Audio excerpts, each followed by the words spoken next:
what a day. And, we saved the best for last. I can't say Thank you, that really Sabrina. because everyone's just been so amazing, but I'm so excited. Oh, okay. I need to take a moment and just breathe in all the goodness of what today has been because I just posted my head, my heart, my soul are full to the tippity top. And it's just been such an incredible day. The fact that I get to do this work just blows my mind still. The fact that I get to work with incredible leaders like yourself, blows my freaking mind. So thank you for being here and for showing up. And I know it's a big deal. So I'm going to introduce you to our last but not least, our final heartist for the day, Reema, who is a respected leader in the pharmaceutical industry and deeply spiritual individual, passionately engaging with each world as its own vibrant path. Born in Zambia and raised amidst the challenges of war-torn Liberia, Reema's global upbringing, including her time at boarding school, imbued her with resilience and perspective. Now in her 40s, she steps boldly beyond conventional labels such as corporate leader, mother, or wife, embracing authenticity. Reema is dedicated to melding the worlds of science and spirituality, openly sharing her ongoing alchemy journey and the hand-earned wisdom gained through life's trials. Her story is one of transformation, courage, and desire to inspire others to walk their own authentic path of healing and integration. Even I'm getting emotional. I'm not supposed to be the one getting emotional. What's going on? Okay, well, I haven't read the entire book yet because Reema just got her manuscript back from the editorial team today. So I've read versions of it, I've read portions of it, and wow, what a story and what a voice for the future. I'm so excited to have you here. Thank you for closing out the day. Please take it away. Share a little bit about yourself, this journey for you, and then I would love if you would read us a portion of your gorgeous book that's coming out. Thank you, Sabrina.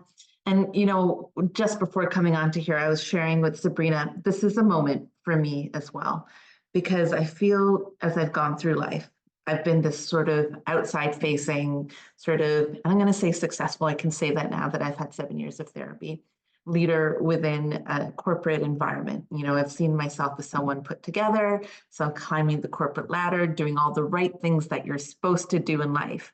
But I think when you with many people, when you peel back the layers and really realize who you are, I was surviving for the first 40 years of my life. I was living in a place of fear. I wasn't living my true authentic self. I didn't know who I was. And I wasn't really living. And I say that authentically as possible.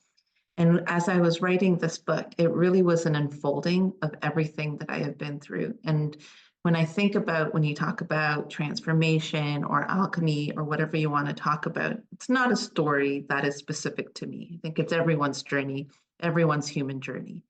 But the reason why I wanted to write is I think if someone can take tidbits of how we show up, and I think it's so relatable in different ways. And, it's almost like a roadmap of helping others kind of break through. And that's why the book is called Breaking Apart. It's because you break the chains that have held you down for so long, and then you finally return back to yourself and you find a freedom in just knowing who you are as you are is perfect the way you are. And, every human being, there's no such thing as perfection. The minute you start being perfect, you're just unrelatable. I know going through life, I think I've gained this wisdom through, all these different experiences I've been through. But it's just life's journey as everyone else. But I felt so compelled in the past 2-3 years, almost as if it was channeled, and I say that humbly, to write these words because I would say my process of alchemy or waking up started 6 years ago, where I was just, everyone has that quintessential dark night of the soul where you're just in the depths of hell and you're like, what am I doing? I need to wake up. And I had that moment of, I need to wake up, something needs to change. And that's where you start to go within. And then you start to peel back the layers of what's happening and you slowly wake up to okay, what I thought my thoughts and processes were not really mine. And that's where you awaken. And, you know, I talk about this in the book. You know, a lot of people talk about enlightenment or alchemy, like this, some esoteric, you know, super crazy spiritual experience. It's not. It's just an awareness of like, oh my God, whose thoughts are these? And really, where are they coming from? And so that's why I wrote this book. It was an unfolding for me of understanding where I came from, what happened, and how am I going to be moving forward. And in a way, it was a journey of accepting who I am, because when you can accept who you are, then you can live life with a certain level of freedom and joy that you were never able to do. And one of the things that I think about is when you think about becoming spiritual, or you're going to think about having this awakening, you think your life is going to be like daisies and roses. And look at me, I meditate, and like there's a pot at the end of the rainbow, and I'm manifesting and doing all those great things. It is the worst experience of your life. Like you go through the depths of hell, like I cannot tell you. And that's why I call the book Breaking Apart, because once you wake up, you can't go back to the same life. So for me, in the past 6 years, if I think about my journey, fundamentally, every aspect of my life has changed. I got a divorce. I changed careers many times, and my path to career changed. I wrote a book somehow in that process. I moved houses 2 times. My relationships have all fundamentally changed. My career path has changed. Who I thought I was has changed. How I outlook. When I say every single facet of life has changed, it's changed. But it's changed for the better, because you realize life is about change and coming back to yourself and where you can just be yourself. Also, my outlook, you know, what I thought was important has changed, how I view other people. I think the most beautiful thing that this journey has taught me is that you can't be judgmental of anyone. And so when you go through these experiences, you can never fully condone certain things that are happening, right? Because they hurt you. But you can come from a place of forgiveness and empathy, because you understand everyone else has had their own journey too, and you can understand patterns and why people show up the way they show up. And then that way, you just really throw out any judgment you've ever had, and then you just walk through life with just understanding and compassion. And that's just, for me, a beautiful way to be, because you're just not angry or upset or seeking. You just come into an element of being. And to be in a spot like that after 6, 7 years, it was very hard. And so that's why I wrote this book, because it helped me understand. It was an unfolding. And it was funny because when I first came to you, Sabrina, I thought I had a final book. I remember coming to you, I'm like, Sabrina, I have a final book. And I think every 3 months, I'm like, no, there's one more chapter I need to write, because life keeps on happening. And then I remember in December, I'm like, no, I'm gonna just, you know, make a few more edits and another chapter. And then January, like life happened to me again. And I'm like, I'm sorry, Sabrina, but I gotta add this last part in, because it's teaching me lessons. And so when I think about this book, it really has been an unfolding of what it's taken for me to discover who I really am. So what I would like to do, Sabrina, maybe you can say a few words before I go into this.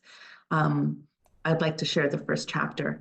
And this is very difficult for me to share the first chapter because, like I said, I think I've always had a persona of being like joyful. And, you know, I go through hard times, and I've shared a lot of them with some friends and family. But to the depths of what shaped me makes me go back to my childhood and my youth and certain things that are happened.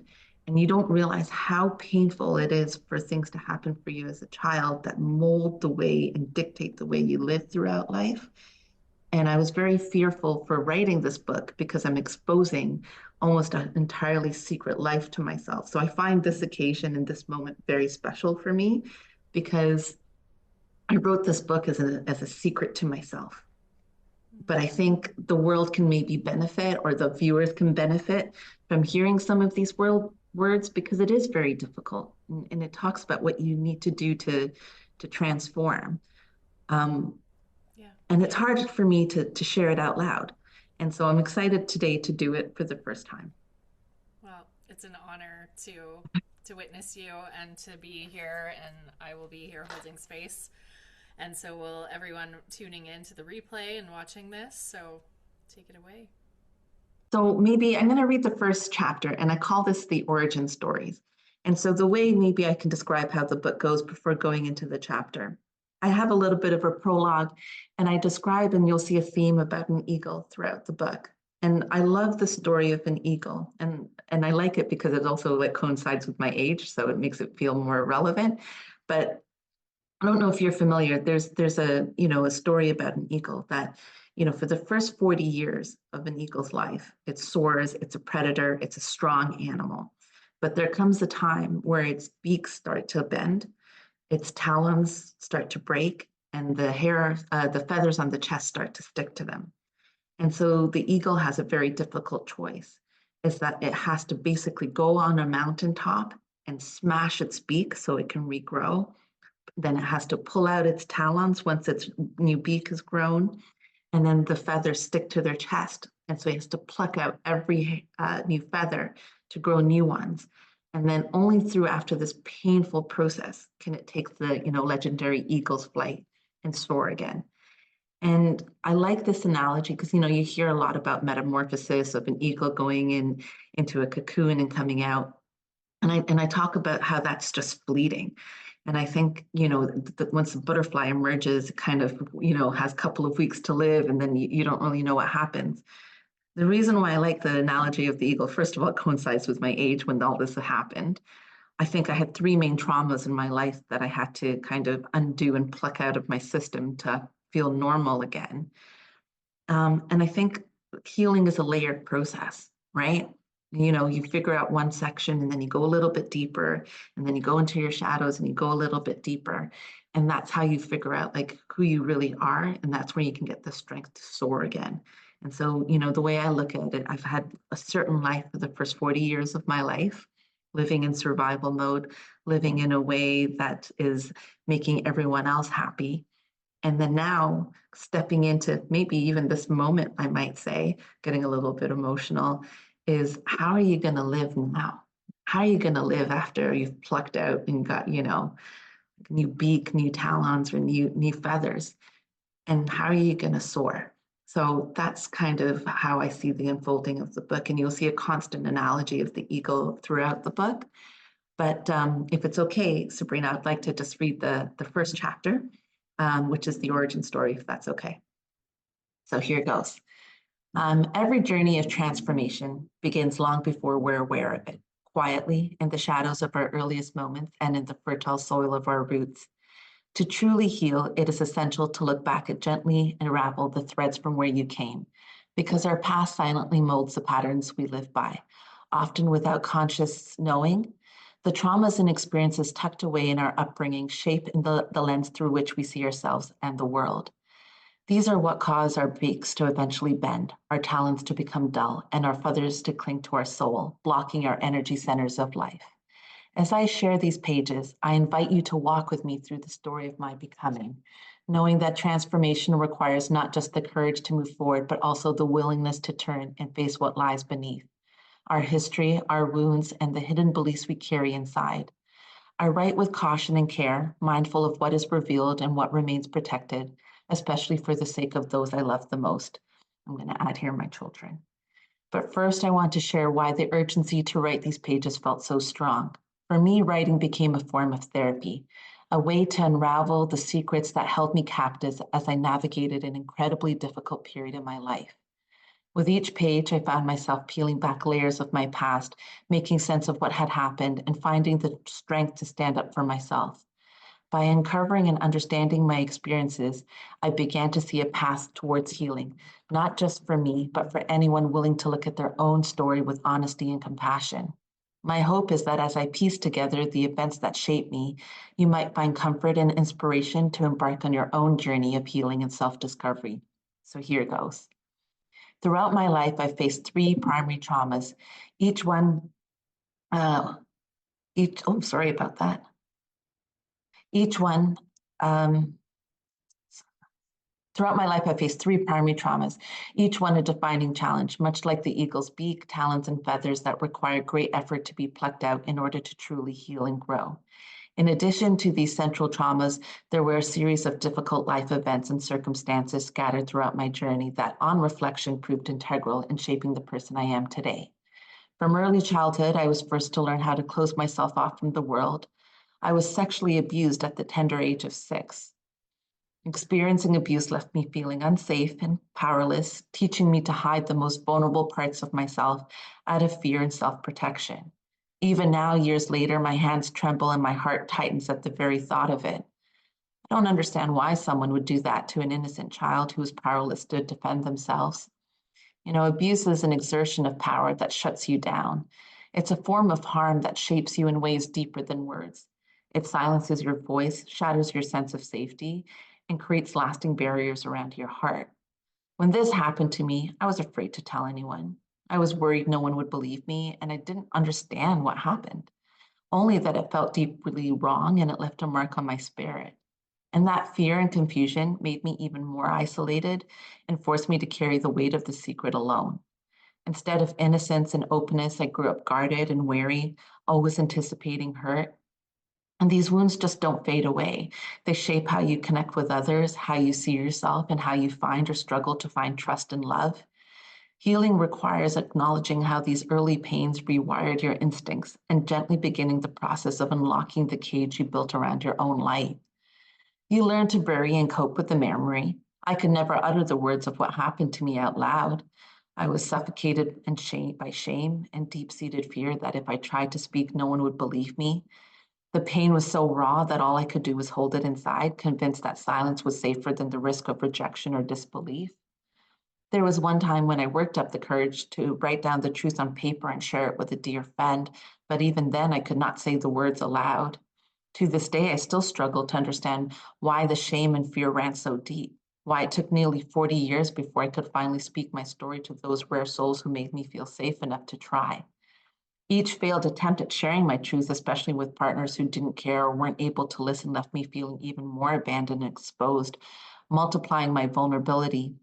So instead of receiving comfort, if I was met with indifference or dismissal, making it seem as if my pain was mine alone to bear, that isolation became a fortress, making trust and healing feel impossibly distant, until the moment I found enough safety to begin unlocking those doors one at a time. I didn't truly grasp the impact it had on me. I just knew I felt the need to share it with someone who was supposed to love me. I longed to be heard by someone who cared, yet I could never tell the story. I didn't understand the extent of its effects, only that it was something I carried deep inside. The memory was so painful that when I encountered the person responsible later in life, around the age of 10, I suppressed it completely throughout their visit. It was only hours after they left that the floodgates keeping my memory sealed suddenly burst open, and a tsunami of emotions swept over me. It was overwhelming and crippling, but once more, fear kept me silent, and I built even more protective barriers around my heart. So that was the first thing. That was my peak. Now let me speak of the talons, those jagged parts of my journey that found their shape in my father. Sharing this, I do so from a place of forgiveness, because as illness overtook him late in life, I watched him reckon with his own regrets and search for redemption. That became my first lesson in healing, the painful but necessary act of forgiveness. What did I have to forgive? My father wore his wounds outwardly, his misogynistic, stubborn, critical, and angry, and somewhat violent. His bitterness was more than personal. It was fed by a culture that for generations carved its power out of pain and compliance of women. I love my Indian culture, but I'm haunted by its shadows. Misogynistic behavior runs deep, threading its way through families, traditions, and daily life. From an early age, girls are taught to shrink themselves, to bear the weight of obedience and silence, while boys inherit the mantle of power and the permission to wield it, sometimes harshly. It's not just personal pain, but a legacy carried forward, sanctioned by cultural norms that value male authority and female sacrifice. These patterns reverberate across generations, shaping not only how women are treated, but also how they come to view themselves, often as caretakers and peacemakers, expected to put the needs of others above their own hopes and voices. Men too are trapped in these legacies, taught to hide their vulnerability behind walls of control and anger. When families pass down criticism or cruelty as a matter of tradition, the wounds become a silent inheritance, quietly accepted rather than confronted. The documentary India's Daughter serves as a stark and heartbreaking reflection of the generational misogynistic trauma deeply embedded in the Indian culture.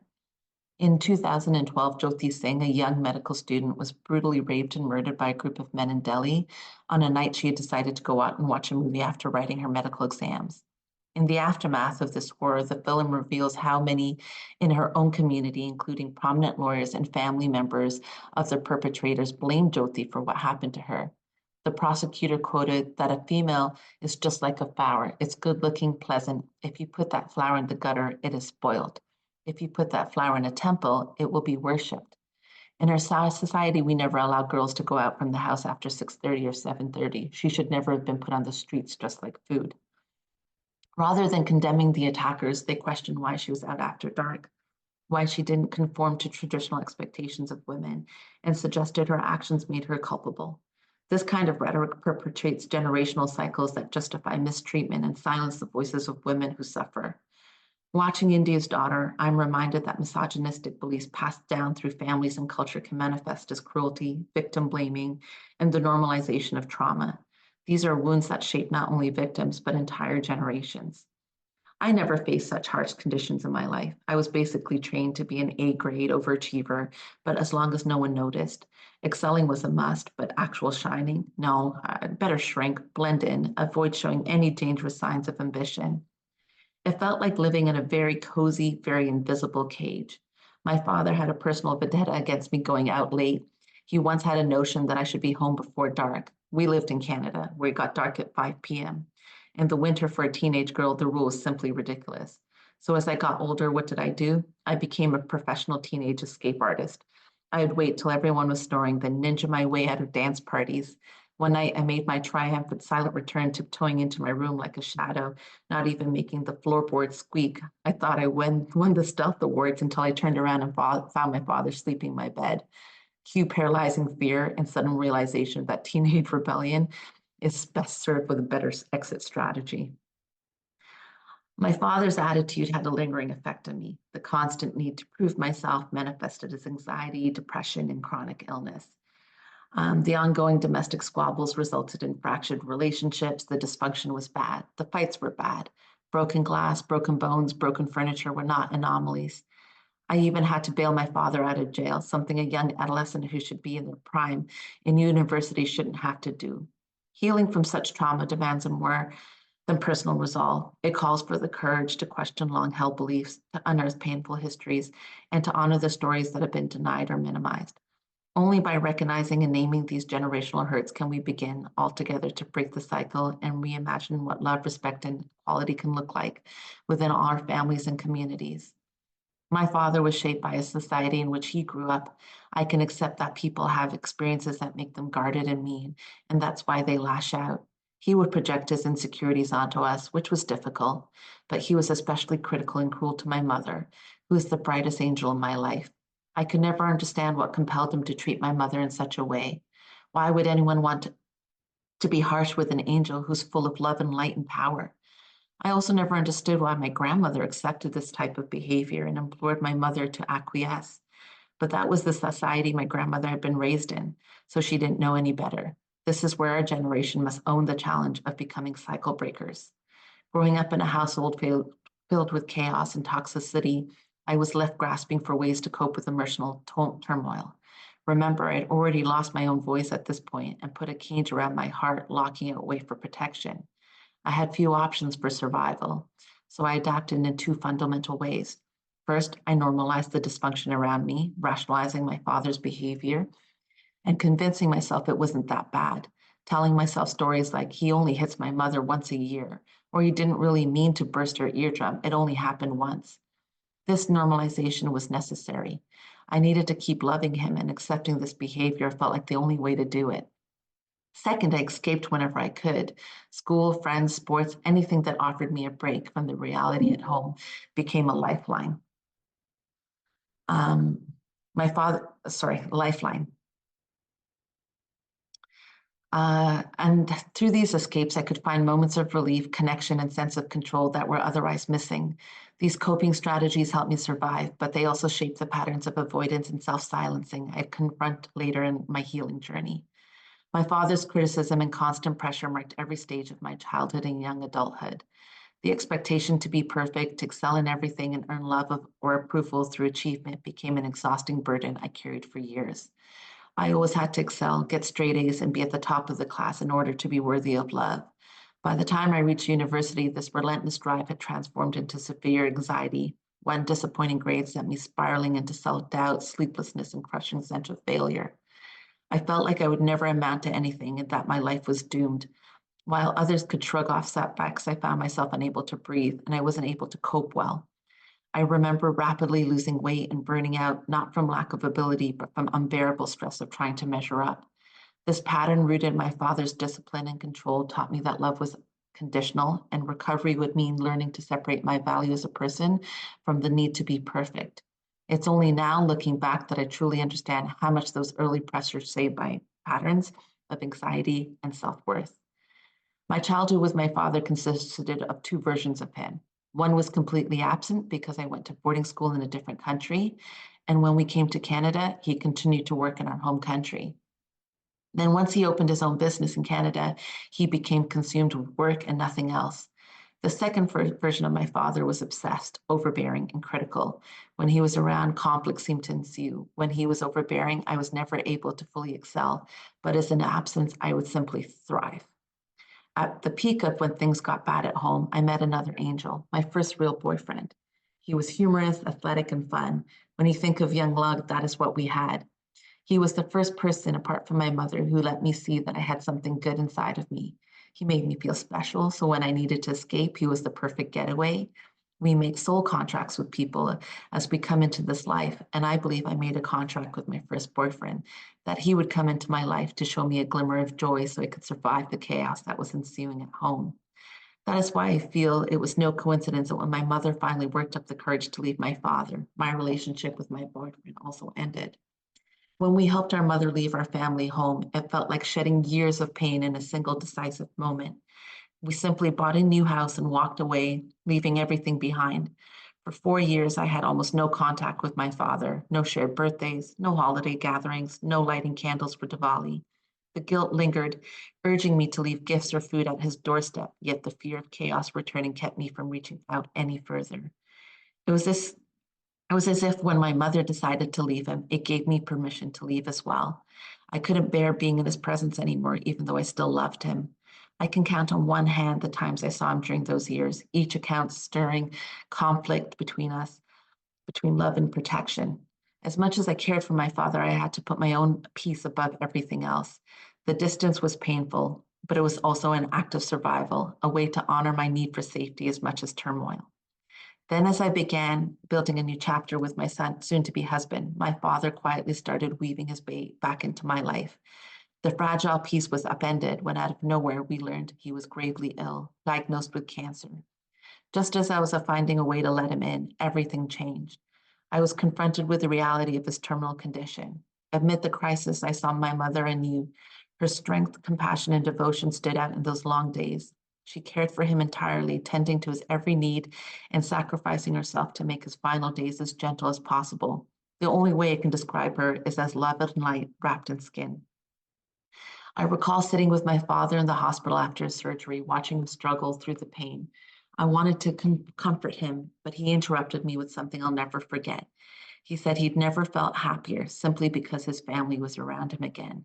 We spent hours playing cards and listening to music, and whenever I would reach to turn off the tunes, he would stop me saying the silence was unbearable. He confided that years of isolation, anger, and pride had left him feeling truly alone, unwilling to admit his shortcomings or ask for forgiveness, living instead in a cloud of regret and depression. In those moments, I witnessed how holding on to anger and resentment can erode a person from the inside, how it can break down the body and spirit. In the end, it took a surgeon literally removing a part of his body before my father could finally surrender his ego and begin to open up. Even as my father's body slowly succumbed to terminal cancer, something remarkable began to happen with him. His soul started to soften, and a healing that had long seemed impossible finally took root. Every passing day, he spent repenting, revisiting old wounds, and seeking forgiveness for the pain he had caused. You could see it in the way he spoke and carried himself. He was a man stripped bare by illness, but awakened by the desire to make amends. This period of atonement was profound, and in many ways the true beginning of his healing journey. it was also perhaps the first time, the beginning of mine. For both of us, healing began with forgiveness. It wasn't about forgetting or excusing the past, about choosing with intention to let go and move forward, to unburden ourselves from the weight of old resentments. In those final years, my father discovered a joy that had often eluded him, a joy born not from achievement or pride, but from simple connection and acceptance. Our home transformed, bustling with friends and family who had once drifted away. Laughter returned to the rooms where silence had conflict had settled for so long, where isolation and pain had been made the norm. Togetherness became possible again, and we witnessed the restorative power of community and reconciliation. The renewal did not erase what happened, but it proved that even fractured families can find moments of wholeness. For my parents, coming out of isolation meant rediscovering support, love, and dignity for all of us, including myself. It meant recognizing that healing often blooms in the most unexpected places when the defenses finally come down and the heart is willing to make peace with the past. In the last days of my father's life, I would take him to get popsicle at the local convenience store, and then we would sit in a huge tree in the park where we would sleep and I would read. That tree felt like the tree of life, and it was there we had the rebirth of our relationship just before the end of his. Thank you, Sabrina. So good. I'm like, no, Thank don't you. stop. Keep going. It's like the audiobook is happening now. I'm sorry for the interruptions that happened in between. No, it's all good. I totally get it. You know, it's one of those books that you won't be able to put down. So you just gave us a taste of that, because a lot of our authors are reading, you know, a couple of paragraphs. Amanda read a whole chapter, but it's going to be good. So thank you for sharing that and for being so brave for bringing that here. Well, thank you, Sabrina, for giving me a platform to share for the first time. Like I said, it's like I lived a secret life for a long time, and Yeah. it's liberating to be able to say these words out loud for the first time. And it's only just begun. Thank So you. Reema's book will be available in April. We will share all of the links and all of the details and cover reveals and all the fun stuff in the Heart of the Author Facebook group first, before we share it with the rest of the world. So if you're watching this replay and you are interested in this book, just make sure to go follow Reema and, you know, stay tuned for all that's to come. We're very excited about this book. So thank you for sharing today. Is there anything you want to leave the listeners with for today? Just thank you for the opportunity to share. Yeah. Well, my pleasure. And thank you for being here. And thank you all for tuning in. It's been such an incredible day. And like I said, last but not least, thank you for sharing. And thank you for Thank you, being Sabrina. here. I'm going to be back in about half an hour just for a closeout and what's next for this community and for this season of replays. So thank you all for being here. And thank you, Reema, for sharing and for being here with us today. Thank you.